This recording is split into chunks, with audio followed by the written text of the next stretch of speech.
योग दर्शन की कक्षा में आप सभी का स्वागत है।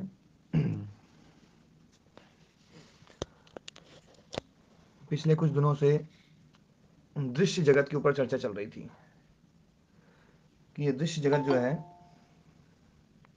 ये किस प्रकार का है, इसका स्वरूप क्या है। तो दो तीन बातें बिल्कुल साफ साफ समझ में आई। एक तो ये प्रकाश क्रिया स्थितिशील है और प्रकाश क्रिया स्थिति के कारण से ही इसमें प्रकाश्य, कार्य और स्थेय गुण भी आ जाता है।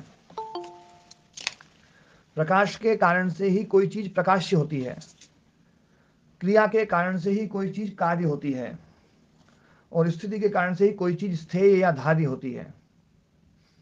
तो है तो मूल प्रकाश क्रिया स्थिति ही, पर हर जगह पर हमें प्रकाश क्रिया स्थिति रूप नहीं दिखाई देता है।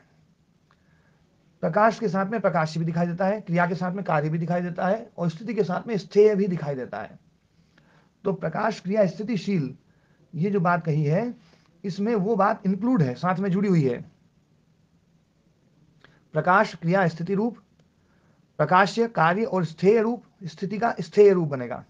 स्थेय बोलें या धार्य बोलें, धारण और धार्य, स्थिति और स्थेय, स्थिति के द्वारा जिसको ठहराया जाता है, ठहरने योग्य, वो है स्थेय, है ना।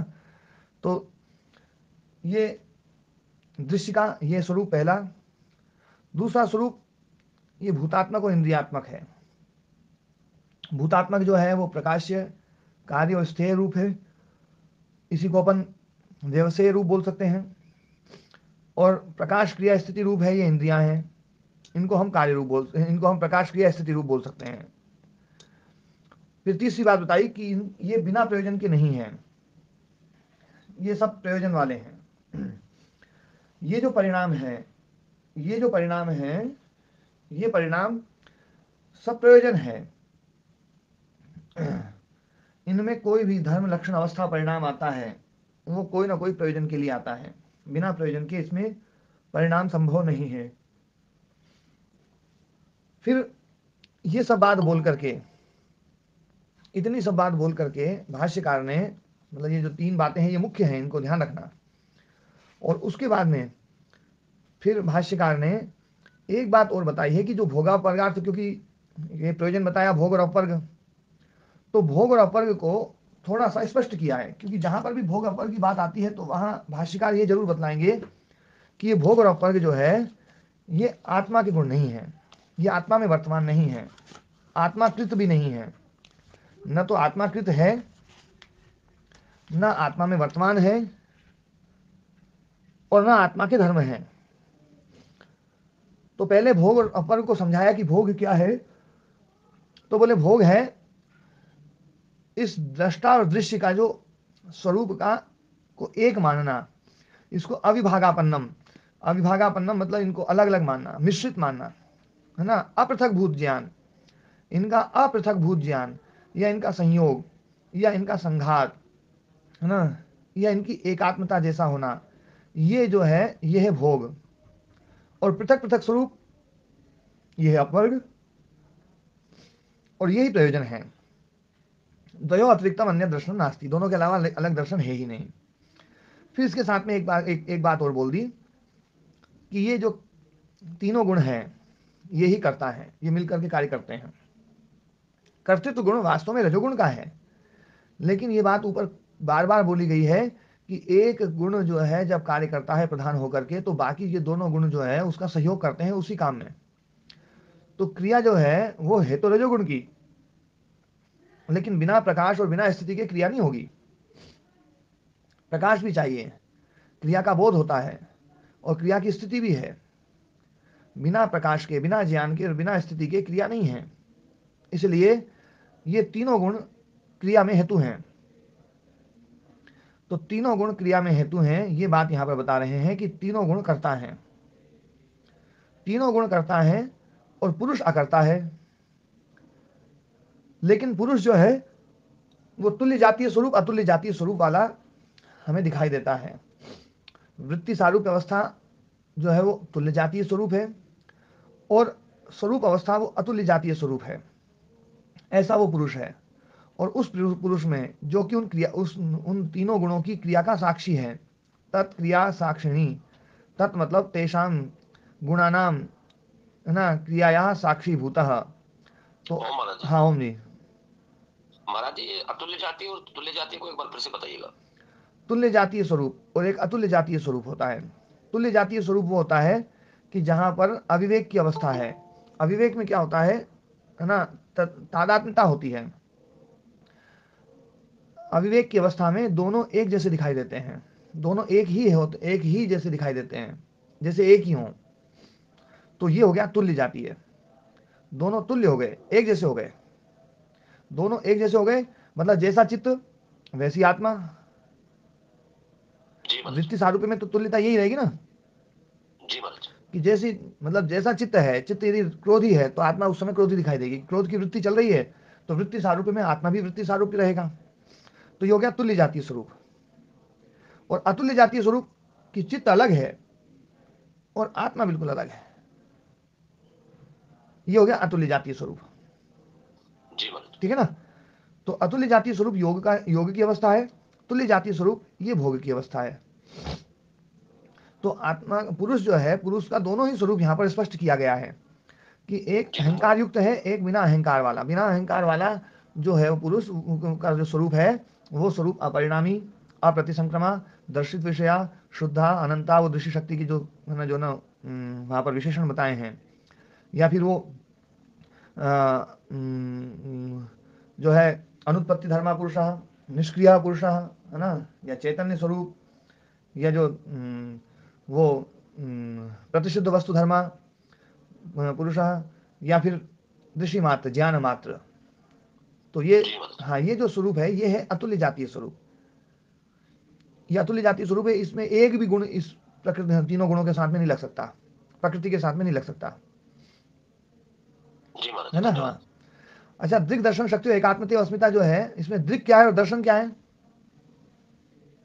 ग्रीक तो केवल प्रकाशक है। आत्म तत्व। जी आत्मा आत्मा। नीतू जी, कह सकते हैं ना, मतलब। हाँ जी, समझ गई। आपने उल्टा लिख दिया था उसमें। अच्छा जी। हाँ, दृक लिख दिया प्रकृति को। अनिद्रिक तो आत्मा आएगी, दर्शन आएगा जी। हाँ, दर्शन प्रकृति है ना। जी जी ठीक है ना, दृश्यते अनिरति दर्शनम, जिससे देखा जाता है वो जी है दर्शन। जी तो ये जी। इंद्रियां दर्शन है वास्तव में, इंद्रिय भूत, हाँ जी है ना। जी। हाँ जी हाँ जी। हाँ। तो वो उसमें देखिए आप अपने जो उसमें आपने परीक्षा में जो लिखा ना। हाँ जी, मैं देख रही, हाँ, समझ पर रही, बाकी पढ़ आपने रही लिखा बहुत अच्छा है। हूँ जी, समझ आपके भी गई। जो ना, उसको मैं, है ना, उसमें ग्रुप पे डालूंगा। अच्छा और भी जी। कलेक्टर साहब ने बहुत अच्छा, है ना, जो है ना, योग दर्शन में पाठ में जो सुन करके जो जो चीज़ है ना, जो है ना, उन्होंने संकलित की है। अभी मैं वो पूरा नहीं पढ़ पाया हूँ, पर बढ़िया उन्होंने जो है, तो वो भी मैं डालूंगा एक बार।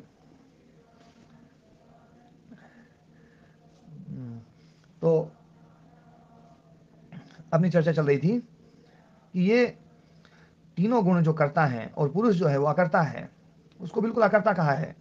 वहां पहले निष्क्रिया कहा है, यहाँ अकर्ता कहा है।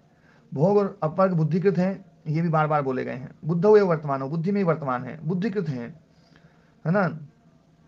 लेकिन पुरुष में इनका व्यवहार हो जाता है कि पुरुष भोग रहा है, भोग जबकि है बुद्धि में। तो ये चतुर्थ जो पुरुष है, इन तीनों गुणों से अलग, जो उनकी क्रिया का साक्षी मात्र है, गुणों की क्रिया का साक्षी मात्र है, उसकी उपस्थिति में क्रिया है। उपनीयमानान सर्वभावान उपपन्नान अनुपश्यन, उस पुरुष में उपनीयमान लाए गए हैं, है ना, पास में लाए जाते हुए जो सभी भाव जो उसमें डाल दिए गए हैं, उपपन्न हैं, उनको अनुपश्यन, डालने के बाद में देखते हुए ये कहा जाता है कि आत्मा तो बिल्कुल ऐसी की ऐसी है जैसी बुद्धि है। मतलब बुद्धि के सारे गुण उसमें डाल करके उसको देख रहे हैं, तो बुद्धि के सारे गुण आत्मा में डाल दिए जाते हैं। और फिर अलग आत्मा है या आत्मा का अलग स्वरूप है, इसकी शंका भी नहीं होती है। मन में जरा सी यूं भी शंका नहीं होती है कि इससे अलग भी कोई अच्छा सा दर्शन हो सकता है, या इससे अलग आत्मा आत्म तत्व हो भी सकता है। यही समझ में आता है कि आत्मा सब करता है, भोगता है, इच्छा द्वेष प्रयत्न सुख दुख ज्ञान, ये आत्मा के गुण हैं। और इससे अलग तो कोई दर्शन ही नहीं हो सकता है। आत्मा इससे अलग कैसे हो सकती है, इसकी जरा सी भी मन में शंका नहीं उठती है। ये बात व्यास मुनि जी ने कहा, व्यास मुनि जी ने बात कही है। तो और ये बात सबके ऊपर घटती है। और जब आत्मा के स्वरूप का जब पता चलता है ना, तब समझ में आता है, हो ये तो यार अपन जो है ना वास्तव में ये बात अपने लिए के रखी थी, ऐसा लगता है। तऊ ये तऊ भोग अपर्गऊ, तो ये जो दोनों भोग और अपर्ग बुद्धिकृत बुद्धिकृत हैं, बुद्धिकृत हैं भोग और अपर्ग, बुद्धौ ये वर्तमान, बुद्धि में ही वर्तमान रहते हैं। पुरुषे कथम व्यपदिश्यते विपदिश्यते, पुरुष में कैसे इनका व्यवहार होता है, तो बोले जय और पराजय जैसे योद्धाओं में वर्तमान होती हुई स्वामी में इसका व्यवहार हो जाता है। जय और पराजय ये योद्धा में वर्तमान है, लेकिन स्वामी में इसका व्यवहार हो जाता है। कल मैंने एक बात बहुत है ना इस पर जोर दिया था, इस बात को मैं फिर से बोल रहा हूँ कि कल जो ना आवाज थोड़ी सी डिस्टर्ब हो रही थी। प्रकाश क्रिया स्थिति, ये इसके जो तीनों गुण हैं ये हम आत्मा में डालते हैं। प्रकाश है ज्ञान रूप, ज्ञान गुण हमने आत्मा में डाल दिया। और ज्ञान कौन सा? जन्य ज्ञान, उत्पन्न होने वाला ज्ञान। जो नित्य ज्ञान है उसके बारे में नहीं सोचते थे हम ये सोचते थे कि जो भी ज्ञान पैदा हो रहा है वो सब आत्मा में हो रहा है। क्यों जी अरुण चौधरी जी, ऐसे ही थी ना मान्यता? अरुण चौधरी जी, जी नमस्ते स्वामी जी। हाँ नमस्ते जी, है ना जी ऐसा ही है। मतलब हम जो भी ज्ञान उत्पन्न होता था उसको ऐसा मानते थे कि ये जन्य ज्ञान जो उत्पन्न हो रहा है वो आत्मा में हो रहा है, और जो क्रिया हो रही है वो भी आत्मा में हो रही है, ऐसा ही मानते थे।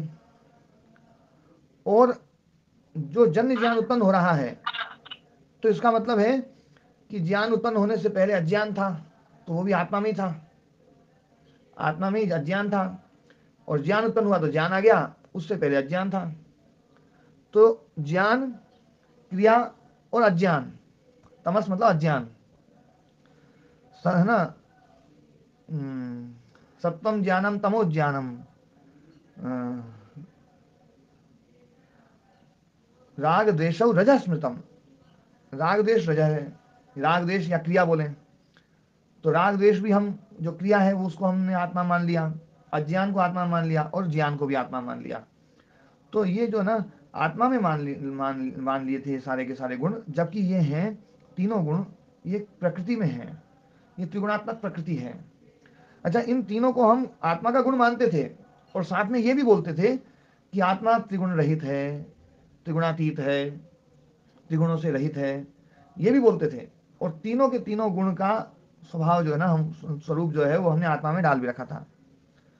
तो इससे तो कम से कम मुक्ति मिली। फिर उसके बाद में एक बात है, ये बहुत बड़ी कंफ्यूजन होती थी कि पहले बोलते हैं कि आत्मा शुद्ध है और फिर सारा कुछ इसी में भी आ जाता है। हाँ ये बहुत बड़ा सिलसिला रहता है जी, मतलब हम आत्मा के स्वरूप को जो है ना, हाँ जी इससे मुक्ति वालों में मेरा नाम भी लिख लेना। नहीं ये तो कई लोग हैं जो इससे मुक्त हो गए हम, जो है हाँ लिख लेना। जी जी महाराज जी जो नित्य ज्ञान है, हाँ इसको जो मांडुक्य उपनिषद में जो एकात्म प्रत्यय सारम उसके साथ जोड़ के ऐसा कह सकते हैं कि ये वही है नित्य वही है ज्ञान मानो वही है जो निर्विषय मैं ज्ञान, हाँ जो बता रहा ना एकात्म प्रत्यय सारम, ये वही जो ना नित्य ज्ञान है। माने निर्विषय, इसमें मेरे को विषय नहीं होता। हाँ विषय नहीं, बस केवल है ना जो ना है वो अस्तित्व, अस्तित्व का जो बोध है ना, जो जी वो है ना, वो है का जो ज्ञान है ना वो हमेशा रहेगा। उस जी है में हम महाराज विशेषण लगा करके मैं हूँ, है ना, जी मतलब मैं लगा देते हैं, फिर मैं है के साथ में मैं हूँ लग जाता है, मैं लग गया तो वो सब जो ना जी उसके विशेषण लग गए हैं, लेकिन जी उसके भीतर एक ज्ञान है, वो है। तो वो जो ज्ञान है ना वो एकात्म प्रत्यय सार है, वो नित्य ज्ञान है, वो चतुर्थ रूप में है, वो चतुर्थम समन्वित सा आत्मा सा विज्ञेय। जी महाराज जी। जी, शिवम शांतम अद्वैतम, वो शिव है, शांत है, अद्वैत है, स आत्मा, प्रपंचोपम, स आत्मा स प्रपंचोपम, विजय है, प्रपंचोपम, प्रपंचोपशमम, हाँ सारे प्रपंच से उपशम है। तो प्रपंच मतलब प्रपंच माने जो सत्वरजतम विस्तार, स्वामी जी विस्तार। हाँ समझाया था पहले, विस्तार ना, ये पंच जो है ना, जी पंच शब्द जो है ना विस्तार में आता है, अपनी शक्तियों को विस्तृत कर देना, अपनी शक्तियों जी को विस्तृत कर देना, है ना, केंद्रीकृत नहीं विकेंद्रीकृत कर देना, उसको बिखेर देना। जी महाराज। तो इसलिए वो पंचायत राज है, पंचायत राज में। मैं बात जुड़ा हूँ इसलिए मैं बहुत सी चीजों से अभी अभिज्ञ हूँ। जी जी, तो पंच वास्तव में पंच शब्द जो है ना, पंच शब्द का अर्थ होता है विस्तार, पंच मतलब फैलाना, है ना। तो विस्तार जो है ना शक्तियों को विस्तृत कर देना, शक्तियों को फैला देना। ये पंचायत राज यही है, शक्तियां फैलाई जा रही हैं, है ना। तो पंच शब्द जो है ना, ये विस्तार अर्थ में आता है। और प्रपंच अच्छी प्रकार से जो फैलाया जा रहा है, ये सारा का सारा संसार प्रपंच है, ये सारा विस्तृत है, ये फैला हुआ है। मतलब क्या फैला, देखो फैलना क्या है, जैसे मैं हूँ, चित्त है। अब चित्त जो है ना, बोले मैं स्वामी हो गया, मैं मनुष्य हो गया, मैं गणेशानंद हो गया, मैं बड़ा हो गया, इतनी उम्र का हो गया, मेरे में ये गुण हो गए, ये गुण हो गए। ये सारा क्या है, ये फैलाव है। अपने में विशेषण जुड़ते जाते हैं, मैं ये हो गया, मैं इंद्रिय हो गया, मैं मन हो गया, और मैं ये हो गया, मैं फलाने का बेटा हो गया, मैं फलाने का भाई हो गया, मैं फलाने का मित्र हो गया, मैं फलाने का शिष्य हो गया, मैं फलाने का ये हो गया। कितना हमने अपने आप में विशेषण जोड़ रखे हैं। ये सारा का सारा ये प्रपंच है। प्रपंच शब्द का अर्थ लोग बड़ा है ना गलत अर्थ में ले लेते थे लोग, अभी भी लेते ही हैं, है ना, जो है ना, कई जगह पर अज्ञान के कारण से प्रपंच को लोग ये मानते हैं कि मिथ्या। प्रपंच मतलब जो है ना, जैसे कि मिथ्या है। प्रोपेगेंडा जैसा है। हाँ, प्रोपेगेंडा शब्द हो गया। प्रोपेगेंडा, परपंच, ये परपंच शब्द ये प्रोपेगेंडा के अर्थ में आ गया। ये प्रपंच से ही परपंच हो गया है। तो परपंच मतलब है ना, जो है ना, वास्तव में परपंच का अर्थ होता है ये क्यों फैला दी बात, है ना। चीजें इकट्ठी रहती तो ज्यादा अच्छा रहता है, नियंत्रण रहता है। फैल जाए तो नियंत्रण समाप्त हो जाता है। तो पर हम खुद अपने आप को तो खूब फैलाते हैं, एको हम बहुश्याम, एक हूं मैं बहुत हो जाऊं, ये बहुत हो जाऊं, ये प्रपंच है। और प्रपंच से एक हो जाना, वापस प्रपंच से एक हो जाना, यही तो मुक्ति है। तो जी महाराज। हाँ जी, तो ये भोग और अपर्ग जो बुद्धि में वर्तमान है, बुद्धो वर्तमानो कथम पुरुषे व्यपदिश्यते, पुरुष में इसका व्यवहार कैसे होता है। तो यहाँ पर एक बात है, देखो कि जैसे जय और पराजय योद्धाओं में वर्तमान होते हुए भी स्वामी में इसका व्यवहार किया जाता है। सही तत्फल से भोगता है, क्योंकि उसके फल का भोक्ता वही है। इस वाक्य को थोड़ा सा अच्छे से समझो, क्योंकि इस वाक्य को समझाने वाले लोग बड़े घुमा देते हैं। लोग ये समझते हैं, महाराज जी मैं इसको थोड़ा गंभीरता समझा रहा हूँ, कल मैंने समझाया था पर थोड़ा सा कि गाड़ी में चल रहे थे, आवाज क्लियर नहीं आ रही थी। जी महाराज। क्या होता है, लोग ये सोचते हैं, लोग इसकी व्याख्या ये करते हैं कि है ना, सैनिकों ने युद्ध लड़ा, और युद्ध लड़ा तो युद्ध लड़ा, लेकिन जीतता कौन है, बोले राजा जीता। क्यों, क्योंकि उनकी क्रियाओं का फल का भोक्ता कौन है, राजा है। तो क्या भोगेगा, बोले वो भोगेगा जहां वो जीता है उस राज्य के सुखों को भोगेगा। अब देखो, यहां पर इस वाक्य का ये अर्थ नहीं है। इस वाक्य का अर्थ ये है कि जो क्रिया हो रही है उसी क्रिया के फल का भोग हो रहा है। बाद में तो दूसरी क्रियाएं शुरू हो गई है। क्रिया हुई है, आपस में लड़े, तो युद्ध जो हुआ है वो है क्रिया, और उस क्रिया का फल क्या है, उस क्रिया का फल है जय और पराजय। उस क्रिया का फल जय और पराजय है। उसके बाद में अगली क्रियाएं होंगी, अगली क्रियाएं होंगी, अगली क्रियाओं के बाद में फिर आगे फल मिलेगा, फिर अगली क्रियाएं होंगी, फिर फल मिलेगा। उस फल के लिए यहां पर चर्चा नहीं है, इसी क्रिया पर चर्चा है कि जिस क्रिया को योद्धाओं ने किया, योद्धाओं ने किया है, लेकिन जय राजा की हुई है, ये जय रूपी फल है, या पराजय राजा की हुई है, ये पराजय रूपी फल है। तो जय और पराजय रूपी जो फल है वो राजा को मिला।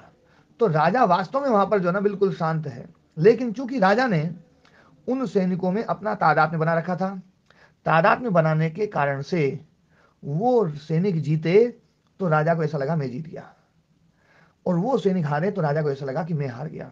राजा में यहाँ कोई क्रिया नहीं है, और वास्तव में देखा जाए तो राजा में यहाँ कोई भोग नहीं है। लेकिन चूंकि राजा ने उनके साथ में तादात्म्य बना लिया था, इसलिए भोग है। उनके साथ में तादात्म्य हट जाए तो कोई भोग नहीं है। अभी राजा को ये लग रहा है कि मेरे ये सैनिक जीत गए, तो उसको लगेगा मैं जीत गया, लेकिन राजा के दूसरे वाले सैनिक होते तो लगता बोले हार गया।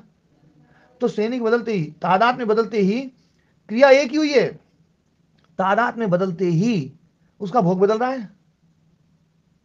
क्यों जी, ये बात समझ में आ रही है ना।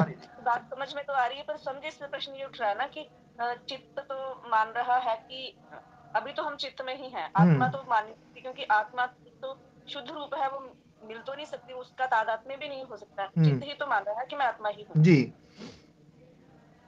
चित्त ही अपने आप को आत्मा मान रहा है, और चित्त अपने आप को आत्मा मान करके चित्त ने अपने दो पार्ट बना लिए हैं, एक आत्मा वाला पार्ट, एक चित्त वाला पार्ट। चित्त वाले पार्ट से वो काम करवाता है, और आत्मा वाले पार्ट में तादाद में बना करके ये सोचता है कि मैं आत्मा हूं, और आत्मा हूं, और फल इसको मिल रहा है आत्मा को, जबकि आत्मा का जो स्वरूप है। हाँ जी, ये चित्त अपने आप को आत्मा मान रहा है या हम चित्त को आत्मा मान रहे हैं? देखो, हम चित्त को आत्मा मान रहे हैं तो हम चित्ती तो हैं। हम आत्मा भी तो है। हम आत्मा हैं तो जिस दिन ये समझ में आ जाएगी ना तत्वतः कि मैं आत्मा हूं, फिर तो बाकी सब हट जाएगा। तो उसमें मैं भी हटेगा। मैं कहां से आ गया? ये मैं नहीं रहेगा।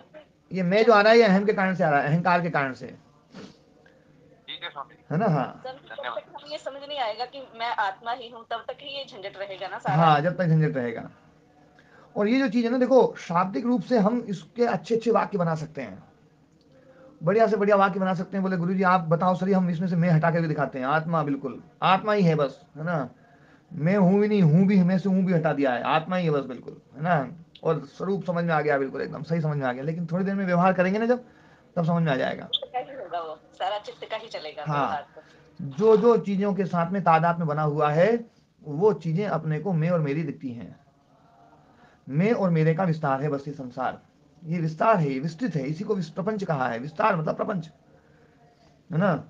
तो जो कुछ भी दिखाई दे रहा है ये सब विस्तार जो ना, ये सब अपने मैं का ही विस्तार है। एको हम बहुश्याम, एक हूं मैं बहुत हो जाऊं। तो ये जो ना, और ये विस्तार है। और ये विस्तार जो ना, ये बड़ा नहीं हुआ है, छोटा हुआ है। लोगों को ये लगता है कि विस्तार बड़ा होता है। प्रदीप जी उल्टी बात बोल रहा हूँ। ये सबसे काम की बात आ गई। हाँ जी स्वामी जी। हाँ, ये बात समझ में आई कि विस्तार में हम छोटे होते हैं। जी जी, कैसे? सब एक ही हो गए स्वामी जी। नहीं नहीं दूसरा कोई रहा ही नहीं ना। नहीं, दूसरा कोई रहा ही नहीं, विस्तार में हम बड़े नहीं होते, विस्तार में हम छोटे होते हैं। तो एक ही रह गया, दूसरा तत्व ही खत्म हो गया स्वामी जी। नहीं नहीं, मैं इस रूप में नहीं बोल रहा हूँ। मैं इस रूप में बोल रहा हूँ, विस्तार मतलब क्या है। जैसे जी, विस्तार माने अपने टुकड़े टुकड़े कर देना। जैसे मैं हूं, ये मैं हूं, मैं कितना ही हूं हो सकता है। लेकिन मैं पुलिस वाला हूं। अब मैं पुलिस वाला हूं तो इसका मतलब है अब मैं अध्यापक नहीं हूं, जी है। तो मैं पुलिस वाला हूं, ये मैंने अपना आप का विस्तार किया, पर वास्तव में मैंने अपने आप को छोटा किया जी स्वामी जी। है ना। मैं शरीर हूं तो मैंने उपाधि अपने से आप छोटे हो गए। और छोटा हो गया ना। हाँ, उपाधि देंगे तो छोटे हो जाएंगे, जैसे हाँ, उपाधि जैसे मिलेगी जैसे तो छोटे। जैसे जैसे विशेषण उपाधियां जुड़ती जाएंगी वैसे वैसे हम छोटे होते जाएंगे। हमारा जो स्वरूप और हो सकता था उसमें से हमने हटा दिया आप उसको। जैसे ही हम एक भीड़ में से किसी को कहते हैं ये मेरा मित्र है, तो हम ये कह देते हैं कि ये भीड़ में बाकी सब मेरे मित्र नहीं है, है ना। तो जी स्वामी जी। तो चित्त जो ना, ये महान है, महत है, ये महत है, ये बड़ा है। लेकिन जैसे ही विस्तार होता है ना, ये छोटा हो जाता है, अमहत हो जाता है। तो अमहत हो जाना, महत का अमहत हो जाना। एको हम बहुश्याम, बहु हो जाएं, ये बहु हो जाने का मतलब है छोटा हो जाना। तो छोटा हो जाना, इसलिए शायद ये छोटी ये को, क्या है महाराज जी? हाँ, इसलिए छोटी को शायद बहू बोलते हैं। सांस बड़ी होती है। हाँ, उसी को बहू बोलते हैं महाराज जी, सही कह रहे हो, कभी ध्यान ही नहीं दिया इस सब पे तो। हाँ, पर तो वास्तव में जो है ना, विस्तार जो है ना, ये छोटा होता है, प्रपंच आपने छोटा तो होता उल्टा कर दिया महाराज जी। है। आपने तो सारा व्याकरण ही उल्टा कर दिया। हाँ, नहीं, ये हकीकत यही है। महान जो है वो विस्तृत जब होता है तो वो छोटा होता है, और हमें ऐसा लगता है कि विस्तार हो गया है। पंच जो है ना, पंच छोटा होता है, पंच छोटा होता है क्योंकि विस्तृत हो गया है। जितनी जितनी चीज छोट मतलब फैलती जाएगी उतनी छोटी होती जाएगी। प्रकाश जो है सूर्य के पास में घनीभूत है, जैसे जैसे वो फैलेगा वैसे वैसे वो छोटा होगा, वो छोटा होता जाएगा। हम ये देखें, विस्तार में छोटा होता है, तो महत्व जो है ना ये बड़ा है। और जो विस्तृत हो रहा है कि मैं ये हो गया हूं, मैं ये हो गया हूं, मैं ये हो गया हूं, मैं ये हो गया हूं, ये जो विशेषण है, विशेषण लगते ही हमने छोटे हो गए हम। ये पक्का हो गया कि अब इस विशेषण के अलावा मैं दूसरा नहीं हूं अभी इस अवस्था में, इस अवस्था में मैं यही हूं बस, है ना। तो ये हाँ, अपनी बात चल रही थी कि प्रपंच जो है, ये सारा संसार, ये विस्तार, और ये उस चित्त का ही है। और हम उस विस्तार में मैं या मेरे के भाव में जीते हैं। मैं मेरे के भाव में जीना, ये समझ लेना कि अभी हमें अहंकार है, या अभी हमें संघात है, या अभी हमें मिश्रण है, अभी हमें अविभागापन्न जो ना अवस्था नहीं आई है, विभागापन्न है, अविभागापन्न है, हम विभाग नहीं आया, अलग अलग पन नहीं आया है। अपृथक भाव जो है ना, नहीं है अभी पृथक भूत नहीं हुआ है, अभी हम इकट्ठा दोनों को एक ही मान रहे हैं। तो ये जो चीज है ये मैं मेरे के भाव में जरूर रहेगी, और मैं मेरे का भाव समाप्त हो जाएगा तो फिर तादात्म्य समाप्त। तो यही बात यहां पर कही गई है। अब इसको हम आगे पढ़ते हैं। तो योद्धा जो है, योद्धाओं में क्रिया हो रही है, और उस योद्धा के साथ में जिसने अपने आप को तादात्म्य बनाया हुआ है। जैसे हम शतरंज खेलते हैं, शतरंज खेलते हैं तो शतरंज में एक व्यक्ति सामने बैठा है हमारे और एक हम इधर बैठे हैं। शतरंज सबने खेला है? नहीं जी। अच्छा, शतरंज नहीं खेला होगा कभी, है ना? लूडो खेला हो, कोड़ी खेली हो, कोई और चीज खेली हो? हाँ जी। सबने, हाँ ये सबने खेला ना।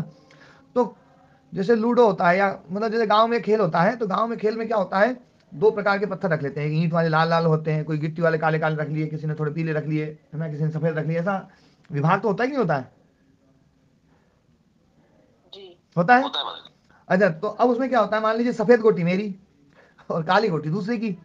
तो अब सफेद गोटी जैसे ही मरेगी ना वैसे ऐसे लगेगा यार अपन अपन मर गए, थोड़े से अपन हारे। हाँ जी। ये सफेद गोटी के साथ में तादाद में है, उस तादाद में के साथ में जय पराजय अपनी हो रही है, जबकि अपने को कुछ नहीं हो रहा है। वो काली गोटी अपने ऊपर नहीं चढ़ रही, वो काली गोटी उसको मार रही है, उस गोटी को हटा के उसने वो बैठ गई है।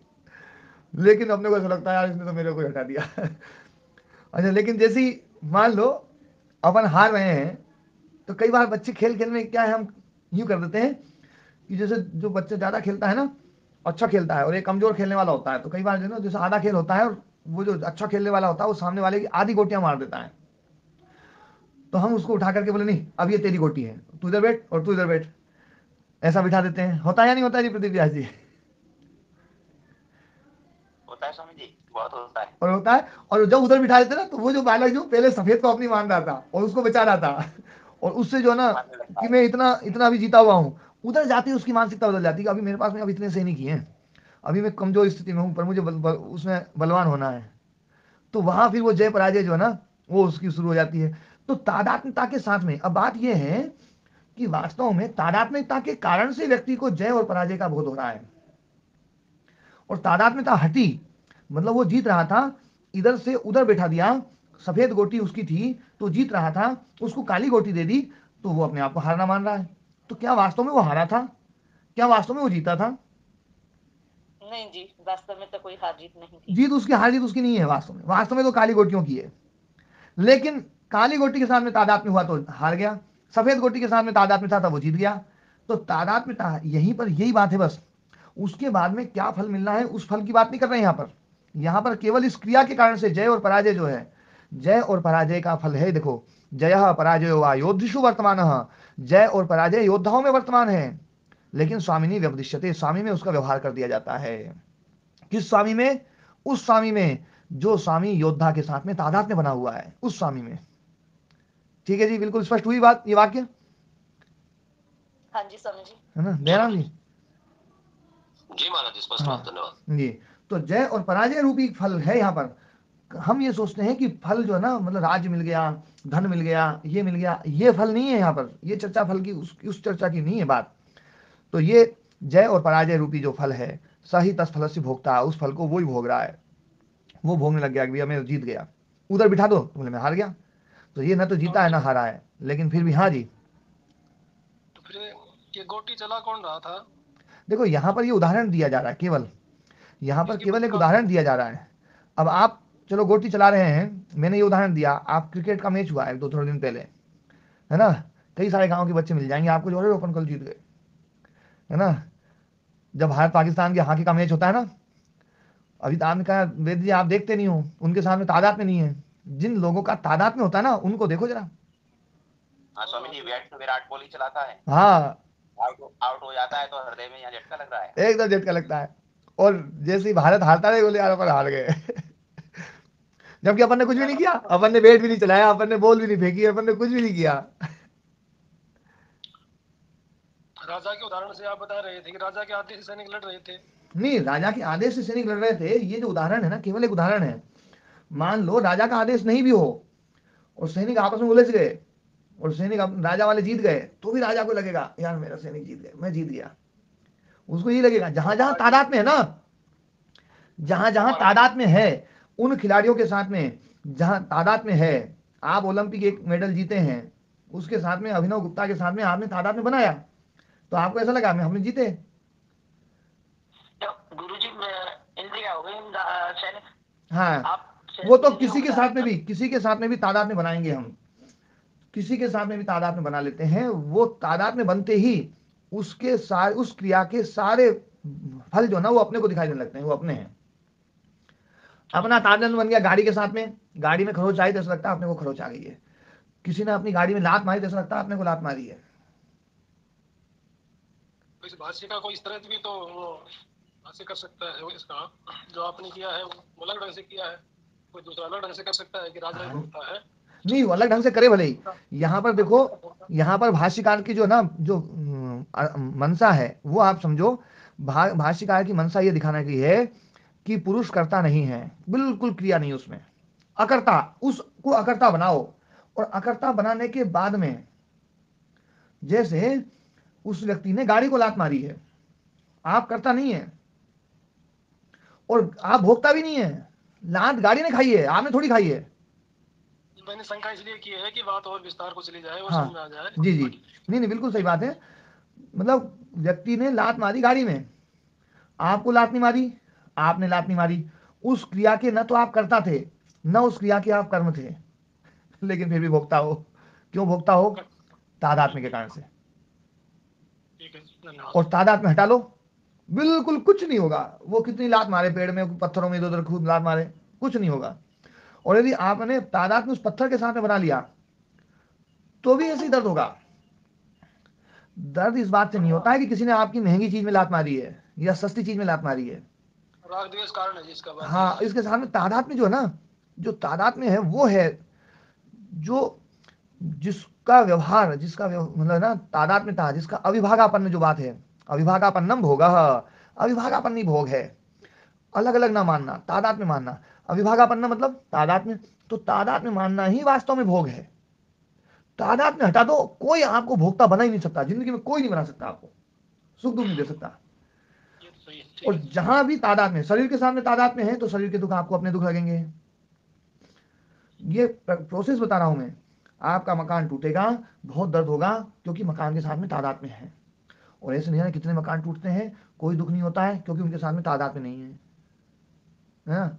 अभी कल मैं एक वो वीडियो देख रहा था, एक जो है मस्जिद गिराई गई, तो मस्जिद गिराई गई, तो मैं उन्हें देखते सोच रहा था कि इस वीडियो को देख करके न जाने कितने लोग दुखी हो रहे होंगे, और इस वीडियो को देखकर न जाने कितने लोग सुखी हो रहे होंगे। जो दुखी हो रहे होंगे वो उस मस्जिद के सामने तादाद में थे, और जो सुखी हो रहे हैं वो जो बुलडोजर गिरा रही थी उसके सामने उनका तादाद में था। वो बुलडोजर नहीं चल रही थी, ऐसा लग रहा था कि अपना ही हाथ चल रहा है वो तादाद में बुलडोजर के साथ में है, तो उसमें सुखी हो रहे वो। और मान लो बुलडोजर वाले जो है वो गिरा रहे होते, और वो बुलडोजर, वो मतलब जो है ना, वो बिल्डिंग वो गिरती और वो बुलडोजर को तोड़ देती, और बुलडोजर में आदमी मर जाता बुलडोजर यदि अपनी होती ना, और बुलडोजर के ऊपर एक भी ईंट गिर जाती और शीशा ऐसा फूट जाता तो बहुत दुख होता। तादाद में जिसके साथ में है, ऐसा ही है। हाँ, तादाद में जिसके साथ में है वहीं पर भोग है। और ये तादाद में क्या है, यही सबसे बड़ा क्लेश है। अविद्या का सबसे पहला स्वरूप है ना, तादाद में क्लेश। इसी को अस्मिता कहा है। इसलिए अस्मिता वाले सूत्र पर भाष्यकार को बोलना पड़ा कि भोग का मुख्य कारण यही है। भोग का जो मुख्य कारण है वो अस्मिता है, तादात्म्यता है। तादात्म्य हटा भोग नहीं संभव है, भोग संभव ही नहीं है, चाहे आपका कितना ही बड़ा कर्माशय हो। ये बात आप समझ लो, कितना ही बड़ा कर्माशय हो, कर्माशय आपको दुख नहीं दे सकता, क्योंकि तादात्म्य नहीं है। अपना मानना, हाँ, तादाद का मतलब अपना मानना। हाँ, मैं और मेरा मानना, संसार को मैं और मेरा मानना जो ना, इसके द्वारा ही भोग संभव है। फिर से आप सूत्र खोलो ना एक बार, वो सूत्र को हमने को सूत्रों को पक्का करना है। ये जो है ये छठा सूत्र खोलो। हाँ जी, पुरुषो है ना, पुरुषो दृक् शक्ति ही, पुरुषः दृक् शक्ति है, पुरुषः का है ना विष्णु संधि होकर के बाद पुरुषो बन गया ना। पुरुषो दृक् शक्ति ही, दृक् शक्ति है पुरुष। बुद्धि दर्शन शक्ति, बुद्धि का दर्शन शक्ति है। इत्यतयो एक स्वरूपापत्ति ही इव अस्मिता, एक स्वरूपापत्ति इव, एक स्वरूपापत्ति जैसा हो जाना, मतलब तादात्म्य हो जाना, यह अस्मिता क्लेशः उच्यते। भोक्तृ भोग्य शक्तियों हो अत्यंत विभक्तयो हो, जो अत्यंत विभक्त हैं, अलग अलग हैं, अत्यंत असंकीर्ण हो, जो बिल्कुल है ना, जिनमें सांकर्य नहीं है, मिश्रण संभव नहीं है, उनमें अविभाग प्राप्त हो, अविभाग प्राप्ति के जैसा हो गया है, कि मतलब अलग अलग नहीं दिखाई दे रहे हैं, एक दिखाई दे रहे हैं। इव सत्याम भोगः, ऐसा होने पर ही भोगः कल्पते, भोग संभव होता है। भोग तभी होगा जब दोनों को एक मान लोगे। स्वरूप प्रतिलंबे तू तयो कैवल्यमेव भवति कुतो भोगा, स्वरूप प्रतिलंब हो जाए, दोनों अलग अलग हो जाए, तादात्म्य ना रहे, वो अलग और अपन अलग। अपन ये मान लिया विराट कोहली और ये इंडिया की टीम, वो 11 लोग थे, वो 11 लोग हैं, अपन नहीं है। अपन ने थोड़ी मैच जीता है, अपन ने मैच थोड़ी किया है, तो उससे कोई सुख दुख नहीं होगा फिर आपको। तो जब स्वरूप प्रतिलंब हो गया तो केवल्यमेव, तो दोनों का केवल्य ही है, वो अलग और अपन अलग। भवती कुतो भोगा, तो भोग कैसे हो सकता है, भोग संभव नहीं है। भोग होता ही तादात्म्य में है, तादात्म्य हटा और भोग हटा, और तादात्म्य ये क्लेश है, ये अस्मिता रूपी क्लेश है। तो इसको दग्ध बीज करना है। इसको दग्ध बीज करने के लिए पहले तनु करना है। तनु करने के लिए मैंने एक बात बताई थी, पहले अपनी सूची बनाओ, और सूची बना करके तादात्म्यता जिस जिससे जुड़ी हुई है, बहुत सारे लोगों ने तादात्म्यता बना रखी थी, मैंने वो पर्ची बनवाई, लेकिन उसमें तादात्म्यता में बहुत सारी चीजें नहीं जोड़ी उन्होंने। इतनी सारी तादात्म्यताएं हैं, इतनी सारी तादात्म्यताएं अपन सोच भी नहीं सकते हैं।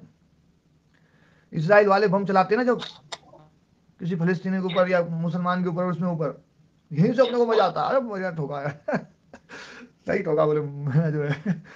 तो कोई लेना देना नहीं, इसराइल देखा तक नहीं किसी ने मतलब कौन सी मिसाइल चलाई है, क्या है, कुछ नहीं है ना, हम लोग को पता भी नहीं है, लेकिन फिर भी तादाद में बनते ही जो है ना, एकदम से मतलब जो है ना, भोग शुरू, मजा आना शुरू, या दुख आना शुरू है ना। तो सुख और दुख जो है ना, तादात्म्यता के कारण से है। अच्छा, कई लोग ये सोचते होंगे कि है ना, तादात्म्यता महाराज जी है ना का दर्शन जो है, फिर तो मतलब अपन ये काम करने ही नहीं देंगे फिर तो। ऐसा नहीं है, देखो तादात्म्यता को मैं हटाने की बात कह रहा हूँ, लेकिन यदि आप तादात्म्य में नहीं है, लेकिन फिर भी यदि आप राजा बनते हैं, आप राजा बनते हैं, तो आपका कर्तव्य है कि गलत व्यक्ति को दंड देना, लेकिन दंड देते समय तादात्म्य भाव नहीं होना चाहिए। एक न्यायाधीश यदि दो व्यक्ति झगड़ा लेकर के आए हैं और उसमें किसी एक के साथ में तादात्म्य भाव रख ले, तो ईमानदारी से बताओ क्या वो न्याय कर पाएगा? नहीं कर पाएगा स्वामी जी। हाँ जी प्रदीप व्यास जी। बिल्कुल संभव नहीं है स्वामी जी। हाँ, इसलिए तादात्म्य भाव जो है ना, ये राजा के लिए भी गलत है और प्रजा के लिए भी गलत है और योगी के लिए तो बिल्कुल ही गलत है। इसलिए सबसे पहले इस अस्मिता क्लेश को खत्म करना पड़ता है। ओम महाराज जी। हाँ ओम जी ओम। महाराज जी, ये सारी बात बुद्धि से समझ में आने के बाद शरीर से बाहर का तादात्म्य तो हटाना आसान लगता है, परंतु क्योंकि शरीर में जब सुख दुख होते हैं तो उनसे तादात्म्य नहीं बनाने पर भी बना ही रहता है, इस पर कुछ कहिएगा। देखो, शरीर के साथ में जो तादात्म्य है, वो तादात्म्य बना हुआ तब है जब बाहर भी बना हुआ है। अभी बाहर भी कहीं ना कहीं तादात्म्यता है।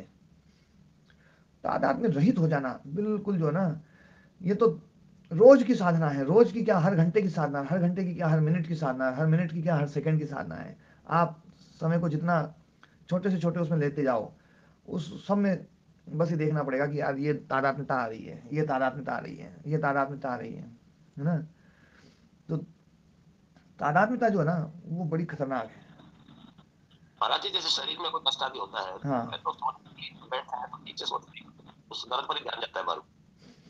देखो, शरीर का जो कष्ट है ना, शरीर के साथ में जो तादात्म्य का जो संस्कार है, तादात्म्य की जो वासना है, शरीर के साथ में बहुत गहरी है, बहुत गहरी, क्या बहुत ही ज्यादा गहरी है। मकान आदि और उन वस्तुओं में और इनमें सब में तादात्म्यता इतनी ज्यादा नहीं है, क्योंकि इनमें बदलती रहती है, इनमें बदलती रहती है। लेकिन शरीर जो है, वो बचपन से ही उसमें एक मतलब हर क्षण हम जो ना उसको अपना मानते हैं, अपना क्या, उसको मैं ही मानते हैं, वो मैं है, वो मैं है, वो मैं है। तो जितना आपने उस संस्कार को मजबूत किया है, जितना गहरा किया है, तो घसा भी तो उतना ही जोर का देना पड़ेगा। जी महाराज। जैसे मतलब आप लोहे पर, लोहे का तवा होता है, उसमें कोई थोड़ी सी कोई गंदगी लगी है, तो आप गंदगी क्या धूल पड़ी हो थोड़ी सी, आप थोड़ा सा एक लोहे के तिनके के लोहे के तवे के ऊपर एक तिनका डालिए और उस तिनके को हटाना हो तो एक फूंक मारेंगे ना, फूंक जैसी हवा जैसी कोमल चीज से आप उसको हटा सकते हैं, जी हटा सकते हैं। जी लेकिन महाराज मान जी। लीजिए उसमें थोड़ा सा आपने गीली मिट्टी डाल दी तो वो हवा से नहीं हटेगी, फिर वो पानी से हटाना पड़ेगा ना, पानी मारोगे पानी थोड़ा सा हट जाएगी। लेकिन वो मिट्टी जो है ना, उस मिट्टी के साथ में कुछ ऐसा हो गया कि मान लो थोड़ा सा जो डब्बा है वो थोड़ा सा ऐसा हो गया कि पानी से भी नहीं हट रहा है, तो उसमें फिर आपको थोड़ा सा वो मांजने वाली जो चीज़ होती है ना, कपड़ा से जो रुई हुई जैसी है, उससे थोड़ा सा ऐसे घिसना पड़ता है, ऐसा घिसना पड़ता है। कई जी दाग महाराज ऐसे भी होते हैं जो पानी से तो नहीं जाते हैं, लेकिन थोड़ा सा एक बार मलते हैं हाथ से तो चल जाते हैं, ऐसे होते हैं कि नहीं होते हैं दाग, जी होते हैं महाराज जी। तो उससे चल जाएंगे। और कुछ दाग ऐसे होते हैं केवल हाथ से नहीं जाते हैं, उसमें अपने को मांजने वाला चाहिए। फिर कुछ दाग ऐसे होते हैं कि उसमें मांजने वाला जो है ना, वो थोड़ा सा और कड़क रखना पड़ता है, कपड़े वाले से नहीं बनता है, तार वाले से करना पड़ता है। और कई बार ऐसा भी होता है कि वो तार वाला भी फेल हो जाता है, तो फिर उस तवे में ईंट का खोरा जो है ना उससे करना पड़ता है, जी महाराज जी। होता है। जी बिल्कुल होता है। तो ये जो तादाद में जो शरीर के साथ में है ना, ये ईंट के खोरे से निकल जाए ना तो ही बहुत बड़ी बात है। इसमें तो ईंट के खोरे के बजाय जो है ना, वो जो रेती होती है ना लोहे वाली जी जी वो लगानी पड़ेगी। जी तो, महाराज। तो इसमें देखो, स्वामी हाँ जी, स्वामी जी, किसी दुखी को देख करके करुणा उत्पन्न होती है, उसमें भी क्या तादात्म्य ही है? दुख के साथ में करुणा पैदा हो, और वो करुणा जो है ना हमारे भीतर जो है, वो बिना तादात्म्य के केवल कर्तव्य भाव मान करके हो, तो वो सही है, उसमें कोई गलत नहीं है ना। ठीक है। हाँ जी। लेकिन हम हर दुख के लिए करुणा पैदा नहीं करते हैं। बड़े मजे की बात है, अपने बालक में दुख होता है तो ज्यादा करुणा होती है, पड़ोसी के बालक का दुख हो तो करुणा कम होती है। और पड़ोसी को खुद कोई दुख हो और पड़ोसी से अपनी अनबन हो तो फिर करुणा की जगह हर्ष भी पैदा होता है। गलत तो नहीं कहा सतीश जी? गुरुदेव, गुरुदेव जी ऐसा लगे कि सारे संसार को में कोई भी दुख ना हो, अगर कोई दुखी होता है तो मैं दुखी होती हूँ, तो उसको कैसे करें गुरुदेव? देखो, दुख होता है और आप दुखी होती है ना, तो वो तो गलत स्थिति है, दुखी तो नहीं होना चाहिए आपको, है ना। दुख को तो ऐसा छोड़ दो, लगता है दुख तो मुझे सारे, मन में रहता है ये सभी गुरुदेव लोग कोई ध्यान भी दुख रखें, ना हो। सभी लोग ध्यान रखें, थोड़े भी दुखी हो रहे हो तो समझ लो कि या तो उस व्यवस्थापक के ऊपर विश्वास नहीं है या खुद के ऊपर विश्वास नहीं है। दुख तो मोल लिए हुए हैं अपन ने, तो दुख को मोल लेना बंद कर दो, दुखी मत हो। हाँ, करना आनी चाहिए कि इसका कभी ना अपना सामर्थ्य आए या जैसा भी होगा अपने अवसर आएगा तो अपन उसके लिए है ना प्रतिकार करेंगे, उस दुख को दूर करने का प्रयास करेंगे। और आप उसमें कुछ नहीं कर सकते तो कुछ है ना जो है ना, हाँ। तो जैसे गुरु जी, जैसे पुत्र कहीं चला जाए या उससे कोई हानि हो या कुछ हो, ये दुख माँ को इतना होता है, तो इससे कैसे छुटा? हाँ, वो मोह के कारण से है, ये मोह कैसे छूटे? वो माँ राग का से भी मोह ऊपर नहीं। वाली स्थिति है, मोह तो छोड़ना पड़ेगा। तत्व ज्ञान जो है ना वैसे तो सारी चीजों को खत्म कर सकता है, पर तत्व ज्ञान नहीं है तो फिर जो ना तप स्वाध्याय ईश्वर प्रणिधान ये भी बहुत बड़ी चीज है। और वैराग्य का भाव हमारे भीतर जागृत हो, हम जागरण करें इसका, वैराग्य का भाव को जागरण करें तो बहुत, ये कोई कठिन चीजें नहीं है वैसे, मैं इनको ज्यादा कठिन चीजें नहीं मानता हूँ। बस इसकी तरफ हम बढ़े तो सही, एक बार हम बढ़ते नहीं है, ठीक है ना। बहुत कोशिश कर रहे हैं गुरु जी, कैसे बढ़े? हाँ करिए। जी जी। चलो, तो ये तो है ना जो है, तो अभी अपनी बात चल रही थी कि जय पराजय ये योद्धा में वर्तमान है ना। मतलब क्रिया कहीं और हो रही है लेकिन तादाद में यदि हो रहा है तो वो तादाद में के कारण से हम फल, उस फल के भोक्ता बनेंगे, है ना। तत्फल से भोक्ता जो कहा गया ना, सही तत्फल से भोक्ता, वो तत्फल से भोक्ता क्यों है? क्योंकि तादाद में है। ये बात अच्छे से समझ में आ जानी चाहिए, और ये वास्तव में ना सार यही भाग है। और जो सैद्धांतिक बात जो है ना मैंने जिस पर इशारा किया है कि उस क्रिया का कर्ता और भोक्ता जो है ना, कि उस क्रिया का कर्ता भोक्ता देखना है, आगे वाली क्रियाओं के कर्ता भोक्ता के बारे में बात सोचेंगे तो भाष्यकार का कहने का मतलब यहाँ पर वो नहीं है, भाष्यकार का कहने का मतलब केवल और केवल उस क्रिया का जो फल है या उस क्रिया का जो कर्ता और भोक्ता वो स्वयं बन रहा है, वो तादात्म्य के कारण से, जबकि वो हो रही है क्रिया उसमें, और जय पराजय भी योद्धा में वर्तमान है, लेकिन जय और पराजय योद्धा में वर्तमान होते हुए भी स्वामी के उस योद्धा का जो स्वामी है, उस स्वामी में उस योद्धा का तादात्म्य बना हुआ है, इसके कारण से स्वामी में उसका व्यवहार होता है, स्वामी ने व्यपदिश्यते, है ना, सही तत्फलस्य भोक्तायति। एवं बंध मोक्ष बुद्धौ एव वर्तमानो, बंध मोक्ष भी बुद्धि में वर्तमान है, पुरुषे व्यपदिश्यते, पुरुष में उनका व्यवहार होता है। पुरुष में व्यवहार क्यों हो रहा है? तादात्म्य के कारण से। पुरुष और बुद्धि एक बन गई है, अभी एक रूप बन रही है, सही तत्फलस्य भोक्तायति। तो एक रूप होने के कारण से बंध और मोक्ष के फल का भोक्ता पुरुष बन रहा है। संघातात्मक पुरुष ही बन रहा है फल का भोक्ता, संघातात्मक जो तादात्म्य वाला है। और पृथक यदि देख लें तो वो किसी क्रिया का ना तो कर्ता बन सकता है ना कर्म बन सकता है। पहले अपन ने बताया था, पहले ये बात है ना, उस बार बार मैंने बोली थी कि आत्मा किसी भी क्रिया की ना तो कर्ता बन सकती है और आत्मा किसी भी क्रिया की कर्म नहीं बन सकती है। ये बात तो सबको समझ में आ गई थी? अरुण चौधरी जी स्वामी जी है? जी जी। हाँ, किसी भी क्रिया के यदि कर्म बन जाए आत्मा, तो आत्मा प्रमेय हो जाएगी, अप्रमेय नहीं रहेगी। आत्मा अप्रमेय है, किसी भी क्रिया की कर्म नहीं बन सकती, और आत्मा किसी भी क्रिया का कर्ता नहीं बन सकती, कोई भी क्रिया। तो आत्मा को क्रिया कर्ता नहीं बनाया जा सकता, आत्मा को कर्म नहीं बनाया जा सकता, तो उसको भोग कैसे दिया जा सकता है? संभव ही नहीं है।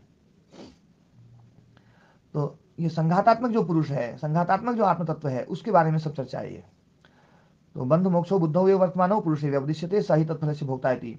बुद्धेरेव पुरुषार्था परिसमाप्ति ही, बुद्धि की ही पुरुषार्था परिसमाप्ति ही बंध। पुरुषार्थ की जो अपरिसमाप्ति है, पुरुषार्थ मतलब भोगापर्ग, तो भोगापर्ग की अपरिसमाप्ति वो अभी खत्म नहीं हुआ, ये ही बुद्धे बंध, बुद्धि का बंध है। बुद्धि में देखो षष्ठी है, बुद्धे बंध, बुद्धि का बंध क्या है?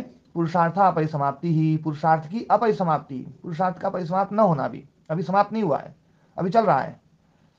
तो चल रहा है तो मतलब भोग और अपर्ग समाप्त नहीं हुए, तो ये है बंध। और तदर्थावसायो मोक्ष, और वो जो भोग अपर्ग पूरे हो गए तो वो ही मोक्ष है। वो मोक्ष भी किसका है? बुद्धे है, बुद्धि का ही है। बुद्धि में षष्ठी है, मोक्ष भी बुद्धि का, बंध भी बुद्धि का। आत्मा तो पहले से ही बिल्कुल, वो तो एक रस है, वो कभी बंधन में आ ही नहीं सकता। वो बंधन में आ जाए तो फिर हमेशा बंधन में ही रहेगा, वो उसको कोई हटा नहीं सकता। यदि बंधन में है हम माने, तो उसको अनादिकाल से बंधन में मानना पड़ेगा और अनंत काल तक बंधन में मानना पड़ेगा, क्योंकि उसमें हम बदलाव नहीं कर सकते हैं, वो अपरिणामी है। और यदि उसको हम मोक्ष माने तो अनादिकाल से मोक्ष वो है और अनंत काल तक मोक्ष में है, तो वास्तव में वो तो केवल है ही, अकेला है वो, तो उसमें कोई कुछ मिल ही नहीं सकता है, मिला ही नहीं सकता उसको।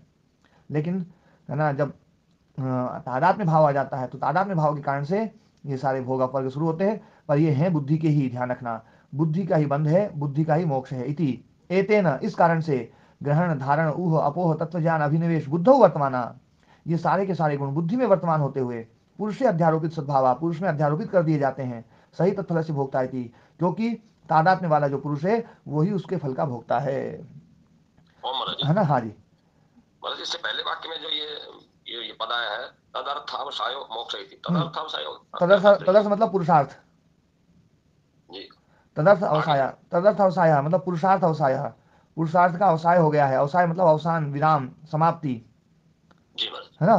तो पुरुषार्थ की परिसमाप्ति हो गई है जहां पर, वो है मोक्ष, वो भी बुद्धि का ही है। मतलब भोग अपर्ग पूरा हो गया है, अब भोग की जरूरत नहीं है ना। तो वही जो है ना वो मोक्ष है। और जब तक अभी भोग पूरा नहीं हुआ है, भोग अपर्ग पूरा नहीं हुआ है, अपर्ग मिला तो भोग पूरा, अपर्ग नहीं मिला तब तक भोग चलेगा ही चलेगा। तो वो दोनों ही बुद्धि के ही हैं, ठीक है। महाराज जी तद अर्थ में तद जो सर्वनाम है ये किसके लिए है? पुरुष के लिए, पुरुष के लिए, हाँ, शुद्ध पुरुष के लिए, शुद्ध नहीं, जो संघातात्मक पुरुष। जी महाराज, शुद्ध पुरुष के तहत पुरुष का तो कोई अर्थ नहीं हो सकता है, जी महाराज, है ना। हाँ, तो ये जो प्रकृति है ना, यही परार्थ है, यही पुरुषार्थ है। पुरुषार्थ अपरिसमाप्ति, पुरुषार्थ की अपरिसमाप्ति, भोग अपर्गार्थ। तो ये पुरुषार्थ जो है ना, पुरुषार्थ जो है इससे बिल्कुल ठीक पहले ही जो है ना, पुरुषार्थ अपरिसमाप्ति और पुरुषार्थ परिसमाप्ति। पुरुषार्थ परिसमाप्ति ही पुरुषार्थ अवसाय, और पुरुषार्थ अवसाय ही तदर्थ अवसाय शब्द है। ठीक है। जी महाराज। मोक्ष है ये मोक्ष, ये किसका है? बुद्धि का। बुद्धि जो उसका बुद्धि के साथ में बंधा और मोक्ष दोनों घटेगा। ओम स्वामी जी। हाँ ओम योग। स्वामी जी एक चीज समझ में नहीं आ रही। हाँ बताओ। चित्त भी प्रकृति है, हाँ ये मानवी प्रकृति है, ए? ये दृश्यमान जो दिखाई दे रहा है, हाँ ये सब प्रकृति है। हाँ। तो इसमें परार्थता क्या है? परार्थता जो है ना, इसमें एक चीज जो है, जो संघात है ना, संघात, जो संघात है, वो संघात आत्मा की उपस्थिति में जो संघात बन गया है, संघात में के कारण से जो तादात में रूप आया है बुद्धि में, बुद्धि अपने आप को आत्मा मानने लग गई है। तो आत्मा मानने लग गई है अविद्या के कारण से, अविद्या क्लेश के कारण से, अस्मिता क्लेश के कारण से, ये सब तादात में जो रूप आ गया है, वो तादात में रूप जो है ना, वो हटाना ही इसका मुख्य प्रयोजन है। बस तादात्म्यता को हटाना है। देखो दृश्य जगत भी प्रकृति है, ये भी है ना, मतलब ये जड़ है, और अविद्या भी प्रकृति का ही भाग है। उस अविद्या के द्वारा, उस जड़ के द्वारा इस जड़ को नियंत्रित किया गया है। तो जड़ को जड़ से मुक्त कर दो, अविद्या को अविद्या, इस दृश्य को अविद्या से मुक्त कर दो। महाराज जी फिर ये तत्वतः प्रार्थता तो नहीं हुई, क्योंकि प्रकृति के हेतु ही कार्य कर रही है। हाँ, परार्थता बस इसलिए है क्योंकि आत्मा के साथ में उसने तादात्म्य रूप बना रखा है, इसलिए वो परार्थता तब तक है जब तक अविद्या का रूप है। तत्व दृष्टि आ जाए, तत्व दृष्टि आ जाए तो वहां पर परार्थता नहीं है।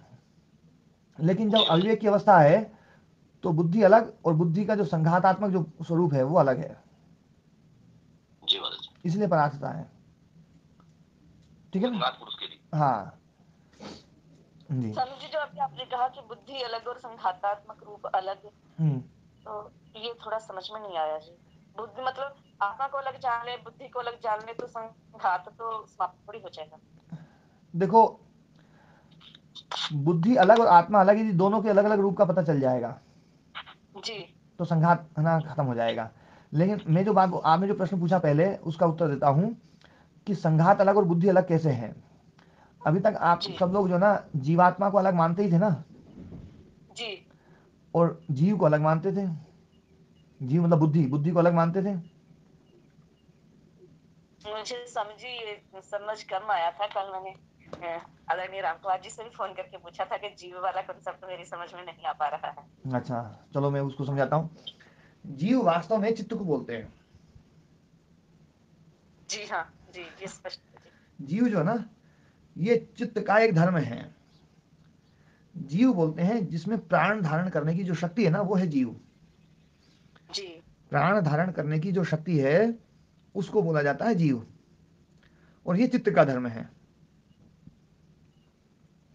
जी समझे। ठीक है ना?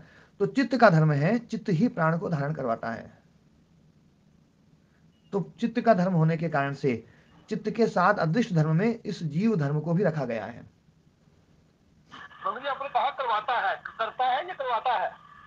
प्राण धारण करता है या दूसरों के द्वारा करवाए तो करवाता है। शरीर में, शरीर को करवाए तो करवाता है, खुद करे तो करता है। और स्वामी जी, चित्त जो है ये तभी चेतन हो जाता है जब आत्मा का चित्त, आत्मा की उपस्थिति में जो जड़ चित्त है ये फिर चेतन हो जाता है। हाँ, आत्मा की उपस्थिति में जो ना जड़ चित्त जो है वो चेतन जैसा हो जाता है, बिल्कुल बिल्कुल चेतन। ऐसा चेतन हो जाता है, पता नहीं चलता है कि ये जड़ है। जैसे शरीर हमें जड़ पता चलता है कभी? नहीं चलता। जब इतनी मोटी चीज जो पता चलने वाली है वो जब जड़ पता नहीं चलती है, वो चेतन पता चलती है। शरीर अलग और लोहा अलग। लोहे के बक्से पड़े हुए हैं ना राम कुमार जी की दुकान पे, तो बक्से जड़ दिखाई देते होंगे और शरीर बिल्कुल चेतन दिखाई देता होगा। वहां जो काम कर रहे लोग हैं वो बिल्कुल चेतन दिखाई देते होंगे, क्यों जी राम कुमार जी? हाँ बिल्कुल महाराज जी, यही है। तो जब शरीर चेतन दिखाई दे सकता है तो चित्त तो बहुत ही है ना, बहुत सूक्ष्म चीज है और बहुत ही चेतन है वो तो।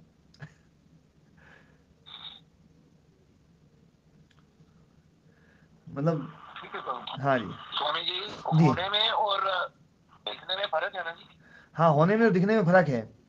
लेकिन जिस दिन है ना होने और दिखने का भेद समाप्त हो जाएगा ना, मतलब अलग अलग वो होने में और दिखने में जो भेद है वो भेद का पता चल जाएगा। जो मतलब अरुण जी एक बार रुको, अरुण चौधरी जी ने जो कहा ना होने में और दिखने में फर्क है, वो फर्क जिस दिन अपने को पता चल जाएगा उस दिन अपन योगी बन जाएंगे। और स्वामी जी हाँ जी ओम। ये बताइए स्वामी जी कि आत्मा इस चित्र में आती क्यों?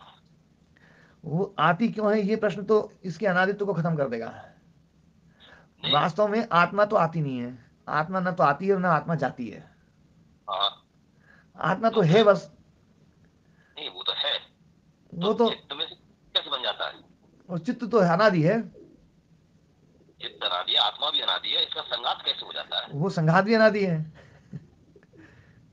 नहीं हुआ तो होगा, मान लीजिए अनादि है। यदि हुआ होगा ना अपने को, यदि अपन ये प्रश्न मन में आ जाता है ना कि हुआ तो होगा, तो इसका मतलब है कि उसको हमने शादी मान लिया। ये प्रश्न शादी में ही खड़ा हो सकता है संतोष मुनि जी। नहीं स्वामी इसमें फिर ना संतुष्टि नहीं होती। हाँ वो संतुष्टि इसलिए नहीं हो रही है क्योंकि हम अभी अनादि को नहीं समझ रहे हैं। स्वामी जी चित्त अलग है, हाँ आत्मा अलग है जी। ये उनका तादात्म्य कैसे हुआ?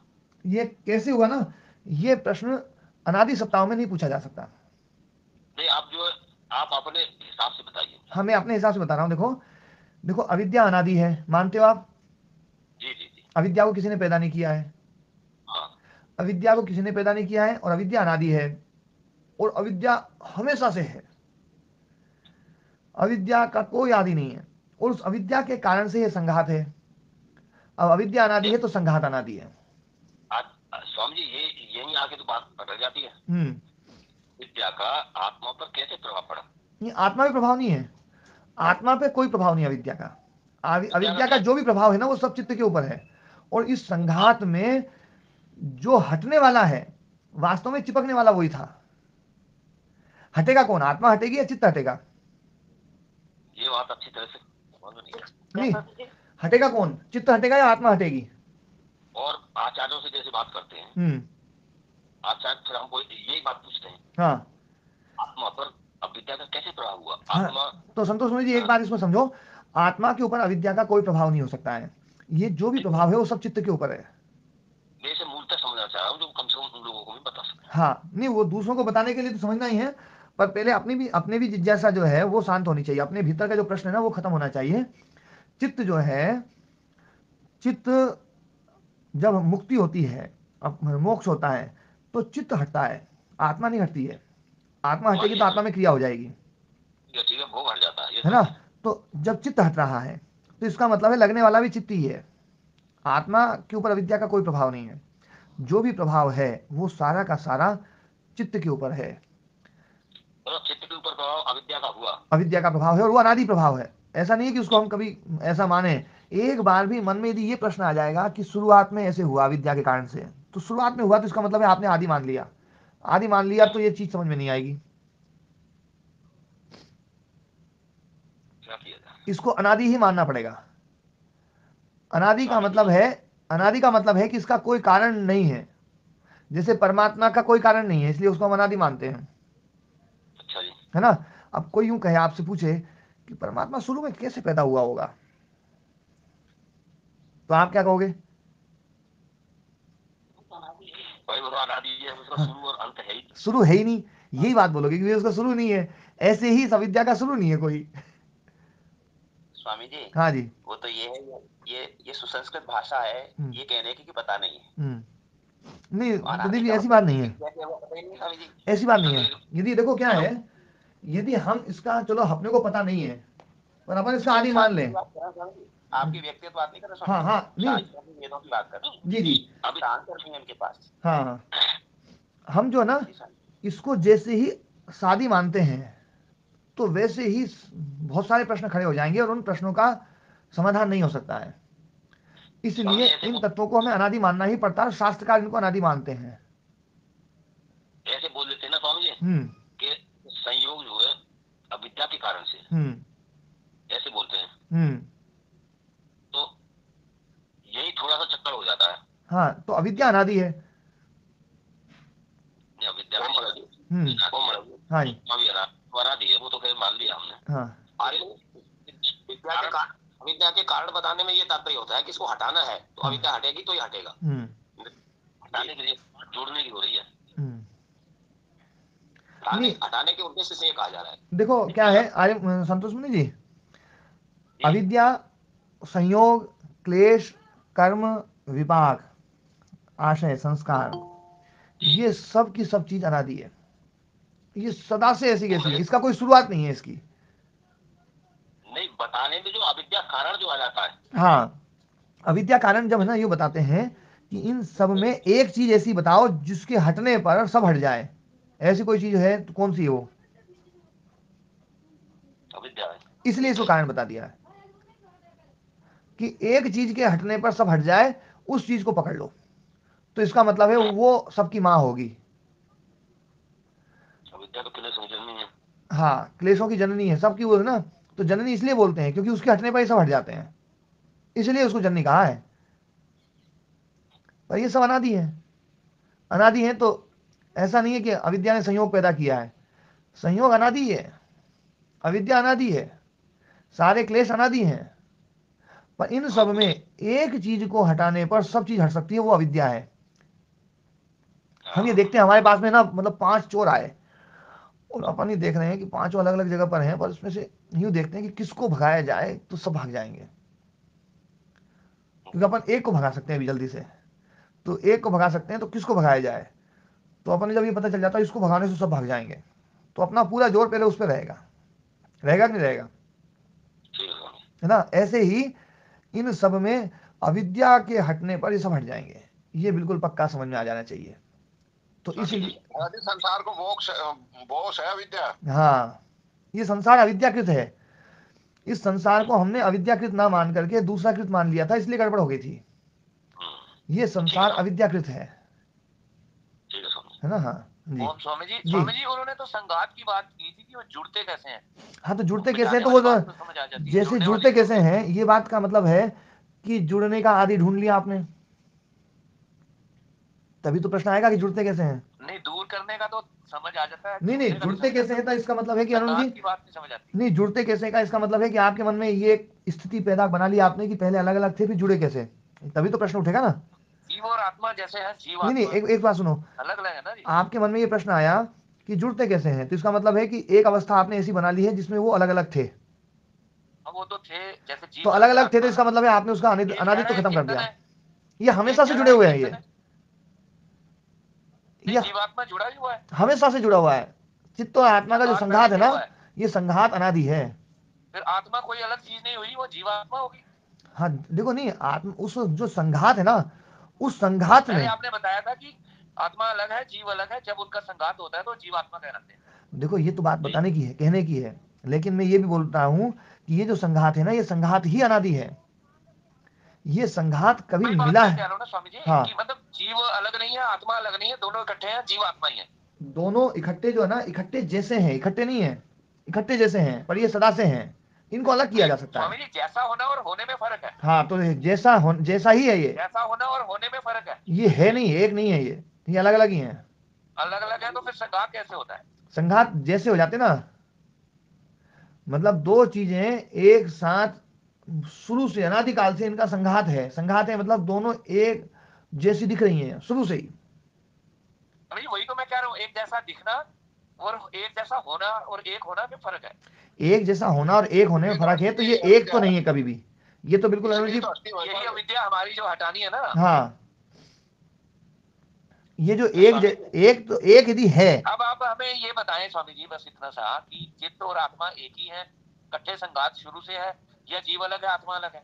देखो मैं ये बताता हूँ कि ये दोनों अलग अलग हैं, लेकिन दोनों को हमने तादाद में बना रखा है, एक ही बना रखा है। और ये एक बना रखा है ना, ये अनादिकाल से बना रखा है। अविद्या जब से है, और अविद्या कब से है, ये अनादिकाल से है। तो इसलिए अनादिकाल से ये दोनों एक ही बने हुए हैं, एक जैसे बने हुए हैं। आत्मा तो अपरिणामी है। आत्मा अपरिणामी है, आत्मा कभी भी नहीं मिलेगा इसमें। पर चित्त तो नहीं ना ऐसा। चित्त परिणामी है, और चित्त परिणामी कब से है? तो फिर उनका अगर संघात शुरू से चित्त ही परिणामी है, कब से है? तो आदिकाल से आप जैसे बता रहे हैं। अनादिकाल से, हाँ, अनादिकाल से है। और अनादिकाल से उसमें अविद्या है, और अनादिकाल से अविद्या है, तो अनादिकाल से अविद्या के कारण से उसने एक जैसा मान रखा है दोनों को। ये भी अनादिकाल से मान रखा है। फिर बात नहीं समझ आती, बाकी सब कुछ समझ आती है स्वामी। ये अनादि समझ में आ जाएगी ना, उसी समझ में आ जाएगी बात। हाँ जी, राम कुमार जी। जी, राम कुमार जी, आप हमें समझने दीजिए ना प्लीज। स्वामी जी जी। इसको ऐसे समझ सकते हैं क्या कि रस्सी में सर्प अनादि है? हाँ, रस्सी में सर्प, जब तक अविद्या है तब तक रस्सी में सर्प अनादि है। हाँ, तो रस्सी में सर्प अनादि है, जबकि वास्तव में तो वो सर्प है ही नहीं। हाँ रस्सी में सर्प अनादि है और जैसे ही अविद्या समाप्त हुई तो सर्प है ही नहीं, हाँ। तो रस्सी ही है। ऐसा ऐसा ऐसे समझ सकते हैं। हाँ, अविद्या अनादि मानते ही अविद्या के कारण से जो भी चीजें हो रही है, रस्सी में सर्प मान रहे हैं हम, चित्त को आत्मा मान रहे हैं, या है ना जो भी तादाद में मान रहे हैं, उस जैसा एक रूप जैसा मान रहे हैं, ये सब चीजें फिर अनादि माननी पड़ेगी, क्यों? अविद्या अनादि है।